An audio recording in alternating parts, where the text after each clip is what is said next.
नमस्कार साथियों, अजय गुप्ता आपका दोस्त। पहले भी मैं एक बार आपके साथ अपने व्यूज़ शेयर कर चुका हूँ। आज दोबारा मैं आपसे अपने कुछ व्यूज़ शेयर करना चाहता हूँ। आजकल समय बहुत मिल रहा है देखने का, पढ़ने का, सुनने का भी। तो साथियों, मैंने कुछ दिन पहले एक पोस्ट डाली थी जिसके अंदर कोरोना के विषय में मैंने आपसे बात की थी। अब बहुत सारी पोस्ट आपके पास आ चुकी हैं, कोरोना से कैसे बचना है, किस तरह से उसका बचाव है, और कोरोना आया कहाँ से, चाइना की देन है। ये सारी बातें आप देख रहे हैं। तो मैं कुछ आपसे इस विषय में डिस्कस करना चाहता हूँ। आपको बताना चाहता हूँ कि पहले तो लड़ाइयाँ तलवारों से लड़ी जाती थी, उसके बाद धीरे धीरे बंदूकें आ गई, तोपें आ गई, नए हथियार आ गए। अब आजकल ये जैविक युद्ध आ गया है, बायोलॉजिकल वार, जिसके अंदर आपको कुछ नहीं करना है, सिर्फ एक वायरस बना देना है और छोड़ देना है, और उसके बाद ऐसी भयावह स्थिति पैदा कर देनी है कि जनता उसमें दूसरे देशों की मरने लगती है। और ये छद्म युद्ध, इसको हम ये कह सकते हैं, छद्म युद्ध है ये। तो चाइना ने कुछ ऐसा ही किया। उसने एक वायरस बनाया और उसका एक प्रयोग उसने किया। चाइना नो डाउट अपने प्रोडक्ट के लिए वर्ल्ड वाइड, पूरे संसार में काफ़ी आगे, और मुझे लगता है कि ऐसा मैं अभी देख भी रहा था कि उसकी मंशा ये है कि पूरे देश की इकोनॉमी को कैसे ध्वस्त किया जाए, पूरे संसार की इकोनॉमी पे अपना कंट्रोल कैसे जमाया जाए, और अपने आप को नंबर 1 कैसे बनाया जाए। क्योंकि सीधे सीधे उसकी लड़ाई अमेरिका से है, जहाँ तक हम समझते हैं। तो उसने सबसे पहले यही किया। अब आप देखिए कि युवान से ये वायरस चला और पड़ोस में 800 किलोमीटर बीजिंग में इसका कोई असर नहीं हुआ, और आज शंघाई में भी नहीं हुआ। और आज जो स्थिति है, वहाँ प्रोडक्शन चालू हो गया है। वो धड़ल्ले से अपने प्रोडक्ट का निर्माण कर रहे हैं, फैक्ट्रियाँ चल रही हैं, केसेस कम हो रहे हैं, बिल्कुल लगभग ज़ीरो के बराबर माने, मौतें ख़त्म हो गई हैं। तो दैट मीन्स कि एक ही सोची समझी चाल के मुताबिक उसने काम किया है। अब मैं अपने देश की बात करूंगा। नो डाउट हमारा देश एक बहुत बड़ा लोकतंत्र है, इसमें कोई शक नहीं है। 130 करोड़ की आबादी एक बहुत बड़ी आबादी होती है, लेकिन हमारा योगदान देश के प्रति बहुत कम है, मेरा मानना है। हम अपना योगदान नहीं देते। हमारा केवल एक मकसद होता है कि हम पैसा कैसे कमाएं, और देश की हम नहीं सोचते। मैं एक बात आपसे थोड़ा सा और कहना चाहूँगा कि अपनी जो मैं बात कह रहा हूँ वो इस संदर्भ में कह रहा हूँ कि आज देश की जो स्थिति है, हमारा प्रोडक्शन बिल्कुल ये समझिए कि ख़त्म हो चुका है। टैक्सेशन बहुत ज़्यादा है और सरकारी खर्चे बहुत ज़्यादा हैं। जब भी कोई एमएलए एमपी बनता है तो उसके साथ बहुत बड़ा अमला चलता है। आधा पैसा तो हमारा इन्हीं चीज़ों में, पॉलिटिकल सिस्टम में ही ख़त्म हो जाता है। और टैक्सेस इतने ज़्यादा हैं कि हम लोग 10 बार सोचते हैं किसी इंडस्ट्रियल सेटअप को बनाने के लिए। कोई इंडस्ट्री लगानी है, उसके लिए 10 तरह के हमें ऑब्लिगेशंस पूरी करनी पड़ती हैं। सिंगल विंडो सिस्टम नहीं है हमारे यहाँ। करप्शन इतना ज़्यादा है कि उसके ऊपर कोई कानून करप्शन पे नहीं है। कानून भी ऐसे टेढ़े मेढ़े हैं कि लगता है कि भाई कानून जो है, कानून प्रैक्टिकली जनता के फेवरेबल होने चाहिए कानून, जिससे कि वो जीवन यापन अपना आराम से कर सके, सुख चैन से रह सके। और करप्शन अगर ज़ीरो होगा तो महंगाई भी आधी होगी, मेरा ये मानना है। क्योंकि आधा पैसा प्रत्यक्ष या अप्रत्यक्ष रूप से हमारा करप्शन में चला जाता है। तो मैंने कुछ दिन पहले एक पोस्ट डाली थी जिस मैंने सरकार से ये कहा था कि भाई एक उम्मीद, मैंने अपने विचार रखे थे इसमें, सरकार से उम्मीद कर रहा था और आप भी शायद करेंगे कि अगर हम अपने कानूनों में बदलाव करें तो शायद ये देश दोबारा सोने की चिड़िया बन जाए। इसमें कोई शक नहीं है कि हमारा देश सोने की चिड़िया है और रहेगा। केवल करप्ट लोग जो हैं वो देश से चले जाएं या देश उनके खिलाफ सरकार कार्रवाई करे, सख्त कानून बनाए। अब मैं कुछ आपसे कानून के बारे में बात करूंगा कि किस तरह कानून हम सब चाहते हैं। शायद जो मैं कहने जा रहा हूं वो उसके लिए आप भी सहमत होंगे, उस विषय पे आप भी सहमत होंगे, मेरा मानना ये है। तो मैंने कानून के बारे में कुछ बात की थी कि हमें किस तरह के कानून चाहिए। तो सबसे पहला कानून हमें चाहिए जनसंख्या नियंत्रण का। Population control is the most important जो कानून हमें चाहिए, सबसे ज़रूरी कानून ये है, क्योंकि हमारी पॉपुलेशन दिन ब दिन बढ़ती जा रही है। एक टाइम आएगा कुछ चंद सालों में ही हम चाइना से बहुत ऊपर पहुंच जाएंगे। तो सबसे पहले हमें पॉपुलेशन कंट्रोल करना है। आज जब कोरोना वायरस की स्थिति आई तो आपने देखा ही होगा कि किस तरह से दिल्ली के बॉर्डर पे, यूपी के बॉर्डर पे, बिहार के बॉर्डर पे, या दिल्ली से जाने वाले लोग, महाराष्ट्र से आने वाले लोग या कलकत्ता से जाने वाले लोग इकट्ठा हो गए और सरकार ने जो लॉकडाउन किया उस लॉकडाउन को धत्ता बताते हुए वो सारे के सारे लोग एक जगह जमा हो गए। तो अब मैं थोड़ा सा कानून की बात करूंगा। सबसे पहले मैंने कहा जनसंख्या नियंत्रण कानून, बिल्कुल ये कानून आना चाहिए 101%। और जब ये कानून आएगा तो ऑटोमेटिकली सब कुछ जो है वो जो बोझ जितना जनसंख्या के पड़ रहा है वो कम हो जाएगा। दूसरा है गरीब अमीर सबको एक बराबर सरकार समझे। भूख गरीब को भी लगती है, भूख अमीर को भी लगती है। तो जो लोग सक्षम नहीं है, ऐसा नहीं है, मध्यम वर्ग में भी लोग ऐसे हैं जो, मध्यम वर्ग में इसलिए कह रहा हूँ कि कमा तो रहे हैं वो लोग लेकिन उतना अर्जित नहीं कर रहे हैं। अब एक बच्चा अगर इंजीनियरिंग करके आप समझें बाहर निकलता है कॉलेज से, तो उसकी कितने की नौकरी लगती है 10 से 15 हज़ार रुपये की। उससे ज़्यादा एक लेबर कमा लेती है। तो ये समझने की बात है कि मध्यम वर्ग का मतलब ये नहीं कि बहुत पैसा कमा लिया उसने, वो भी जीवन यापन कर रहा है अपना। तो सरकार को सबको एक दृष्टि से देखना चाहिए, चाहे वो अमीर हो, चाहे गरीब हो, चाहे मध्यम वर्ग हो, चाहे कोई भी हो।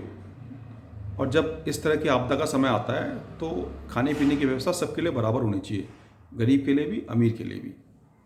तो पहले कुछ भी करने से पहले उसकी व्यवस्था करना बहुत ज़रूरी है। दूसरी बात मेडिकल सुविधाओं की आती है। आप दूसरे देश के कानून पढ़ें, वहाँ पे सरकार हर नागरिक को अपने मेडिकल सुविधाएं देती है और बहुत अच्छी सुविधाएं हैं वहाँ पे, नो डाउट। हर किसी व्यक्ति का ख्याल रखा जाता है। तीसरी बात आती है कि टैक्स प्रणाली, जो हमारे हिंदुस्तान में टैक्स की प्रणाली है, बहुत जटिल है। अगर इसको सरल कर दिया जाए तो शायद 130 करोड़ जनता टैक्स देगी। और सिस्टम ऐसा बनाया जाए, अभी कुछ चंद लोग टैक्स देते हैं, कुछ उसको, मैं एक एज ए लेमैन आपसे बात कर रहा हूँ, क्योंकि एक जो सरल भाषा में बात की जा सकती है वो उसका तरीका ही है कि टैक्स की प्रणाली को सरल कर दो आप। और टैक्स जो अभी 18%, 28% या जितना 12% आप ले रहे हो, उसको भी कम करके 2-3% पे आप ले आएँ तो हर व्यक्ति आपको टैक्स देगा। और हर व्यक्ति से टैक्स ले, हर व्यक्ति से टैक्स ले, हर व्यक्ति टैक्स देगा, ऐसा नहीं है। हर आदमी टैक्स देने को तैयार है, तो आपका रेवेन्यू बढ़ेगा उससे। अभी ये क्या टैक्स की चोरी होती है, कैसे चोरी की जाए, आज भी चोरी चल रही है, ऐसा नहीं है।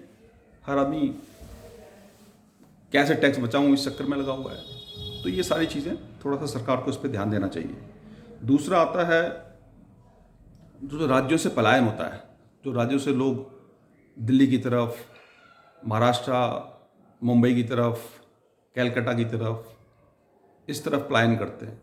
तो अगर वो ये पलायन रुक जाएगा तो शायद देश में ये जो भीड़ भाड़ आपको दिखती है ना समय पे, जब दिल्ली से ओवर क्राउडेड हो गई, महाराष्ट्र जो मुंबई है ओवर क्राउडेड हो गया, कोलकाता में भी स्थिति यही है, तो ये ओवर क्राउडिंग कम हो जाएगी, क्योंकि उनको अपने स्टेट में रोज़गार मिलना शुरू हो जाएगा। तो ये पलायन जो है इसको रोका जाए किसी तरह से, लोगों को ऐसा कानून बनाया जाए कि उनके स्टेट में उनको रोज़गार मिले।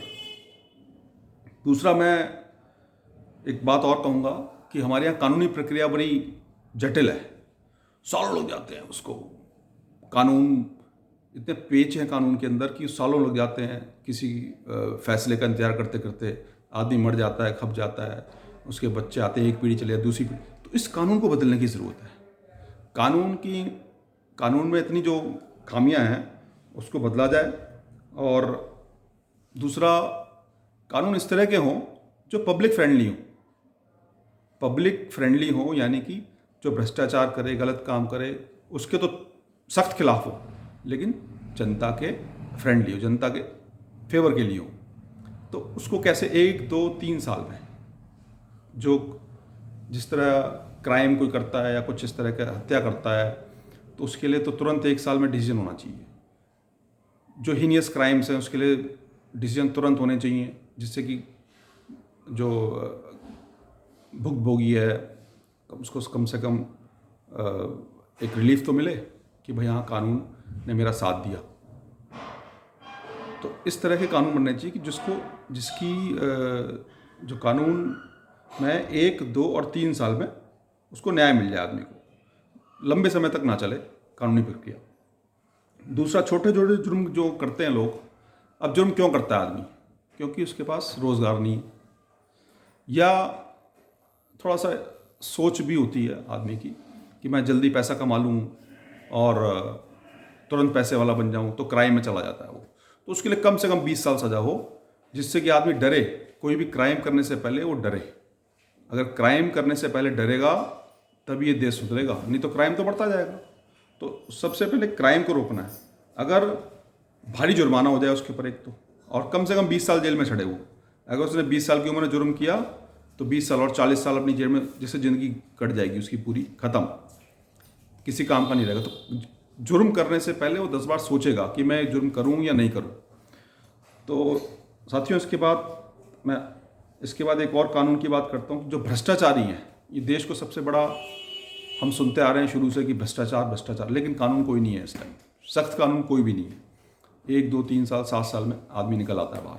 तो भ्रष्टाचार में कम से कम 50 साल की सज़ा हो, 50 ईयर्स ऑफ इम्प्रिजनमेंट, जिससे कि वो आदमी जीवन भर वहीं सड़े। दूसरा, उसकी सारी संपत्ति सरकार जब्त कर ले। तीसरा, उसके बच्चों को सरकारी स्कूल में पढ़ाए, उसको एक कमरे का मकान दे, उसमें रहेंगे। हज़ारों करोड़ रुपए भ्रष्टाचार में चले जाते हैं और जनता देखती रहती है। तो ये सारे कानून अगर बनेंगे तो देश का सुधार होगा, महंगाई बहुत कम हो जाएगी। ये मैं आपसे इसलिए शेयर कर रहा हूँ, मुझे लगता है कि किसी से भी बात करो भ्रष्टाचार बहुत है जी। तो ये बात इसलिए आप, उसके बाद खेती को बढ़ावा दें सरकार। अगर हमारे पास अन्न होगा, हम सक्षम होंगे, तो अन्न जो है उसका होना बहुत ज़रूरी है, जिससे आदमी की भूख मिटेगी। उसके बाद मैं आपसे बात करना चाहता हूँ कि किसी की भी आय से अधिक संपत्ति होने पर उसकी संपत्ति सरकार जब्त कर ले पूर्ण रूप से, उसके परिवार की पूरे। अगर ये छोटे छोटे कानून अगर आ गए देश के अंदर, तो मैं कह रहा हूँ देश सोने की चिड़िया दोबारा बन जाएगा। उसके बाद एक बात और मैं आपसे कहना चाहूँगा कि जितनी भी पॉलिटिकल पार्टी है, उनके लोग अगर चुनाव लड़ते हैं और जीत कर आते हैं, और उनके ऊपर जितना पैसा खर्च होता है, अमला, सरकारी अमला वो लेते हैं, 40 आदमी पीछे चल रहे हैं, 40 आदमी आगे चल रहे हैं, गाड़ियाँ चल रही हैं आगे पीछे, भाई ये पैसा जनता का है। जनता के पैसे को आप इस तरह से उड़ाओगे तो कैसे काम चलेगा?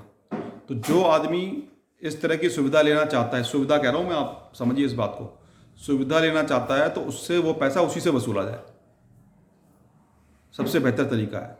तो हमारे हज़ारों करोड़ रुपए बच जाएंगे और वो अच्छे काम में किसी काम आएंगे।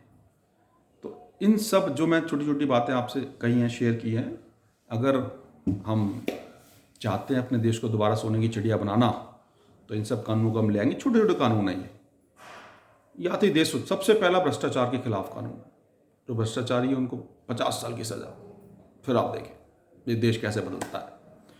अब एक बात और कहूँगा मैं आपसे कि हमारा प्रोडक्शन, हम बिल्कुल सक्षम है हर चीज़ के लिए, हमें दूसरे देशों की तरफ देखने की ज़रूरत नहीं है, हम खुद सब कुछ बना सकते हैं।